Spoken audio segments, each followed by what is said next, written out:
अस्सलाम वालेकुम। आज हम एक आसान और सिंपल सा टॉपिक डिस्कस कर रहे हैं sp3 हाइब्रिडाइजेशन। तो हमने अपने लास्ट लेक्चर में हाइब्रिडाइजेशन डिस्कस किया जिसमें हमने कहा कि मुख्तलिफ एटॉमिक ऑर्बिटल जो होंगे जिनकी शेप भी डिफरेंट होगी और एनर्जी भी डिफरेंट होगी वो मिक्सअप होंगे और बनाएंगे ऐसे न्यू ऑर्बिटल जिनकी सेम शेप होगी और सेम एनर्जी होगी। अब sp3 हाइब्रिडाइजेशन क्या था, इसका मतलब ये था कि the process in which one s orbital and 3p orbital mix together एक दूसरे के साथ मिलेंगे जिनकी क्या होगी, शेप भी डिफरेंट होगी और एनर्जी भी डिफरेंट होगी। जब ये मिक्स टुगेदर हो जाएंगे उसके बाद जो 4sp3 ऑर्बिटल बनेंगे उनकी सेम शेप होगी, सेम एनर्जी होगी। तो ऐसी हाइब्रिडाइजेशन को हम कहते हैं sp3 हाइब्रिडाइजेशन।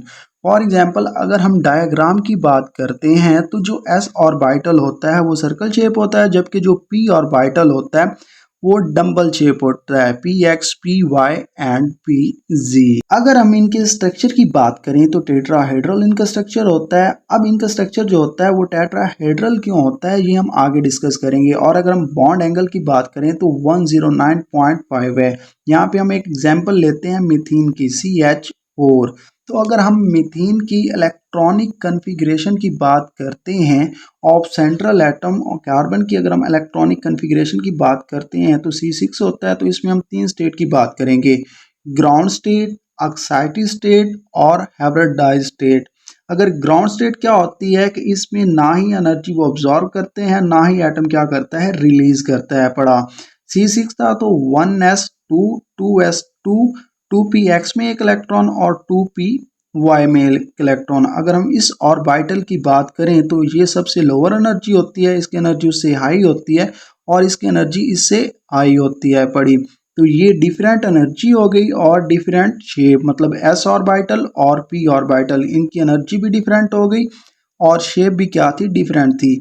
एक्साइटेड स्टेट की बात करें तो जैसे ही इस एटम को क्या मिली, एनर्जी मिली, तो 2s से एक इलेक्ट्रॉन जंप किया और 2pz मतलब कि सेम स्पिन की तरफ ये यहाँ पे आके आ गया। उसके बाद क्या हुआ कि अगर मैं हाइब्रिडाइज्ड स्टेट की बात करूं तो इसमें हमने क्या कहा था कि डिफरेंट शेप के जो ऑर्बिटल होंगे वो कंबाइन होंगे और जो न्यू ऑर्बिटल बनेंगे 4sp3 ऑर्बिटल जो बनेंगे 1 2 3 4। अब ये जो न्यू ऑर्बिटल बन रहे हैं इनकी एनर्जी भी सेम है पड़ी और इनकी शेप भी सेम है, इसलिए हम इसे क्या कहते हैं, ये ऑर्बिटल भी क्या है, sp3 है, ये ऑर्बिटल भी क्या है, sp3 है, ये ऑर्बिटल भी क्या है, sp3 है, ये ऑर्बिटल भी क्या है, sp3 है। तो ये थी इसकी हाइब्रिडाइज्ड स्टेट। अगर मैं इसकी बात करूं तो 4sp3 orbitals are arranged around the central atom. ये एक सेंट्रल कार्बन एटम की बात की थी, एक ऑर्बिटल ये, दूसरा ये, तीसरा ये, चौथा ये sp3 ऑर्बिटल 4 अरेंज्ड हो गए सेंट्रल एटम के गिर्द इन अ टेट्राहेड्रल फॉर्म। अब इनका स्ट्रक्चर टेट्राहेड्रल क्यों बना, क्योंकि हर ऑर्बिटल में क्या है पड़ा, एक इलेक्ट्रॉन है। तो सेम चार्जेस एक दूसरे को क्या करते हैं, रिपेल करते हैं। तो इन्होंने इस तरीके से क्या अरेंजमेंट की ताकि कम से कम क्या हो, रिपल्शन हो। उसके बाद हमने कहा कि इसमें 4 हाइड्रोजन होंगे। अगर मैं इलेक्ट्रॉनिक कन्फिग्रेशन हाइड्रोजन एटम की करूं तो 1s1 थी।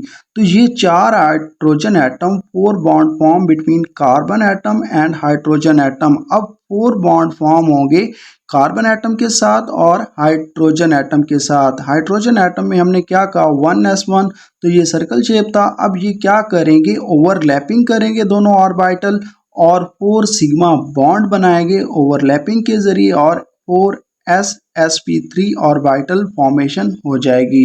ये आज का आसान और सिंपल सा टॉपिक था sp3 ऑर्बिटाइजेशन।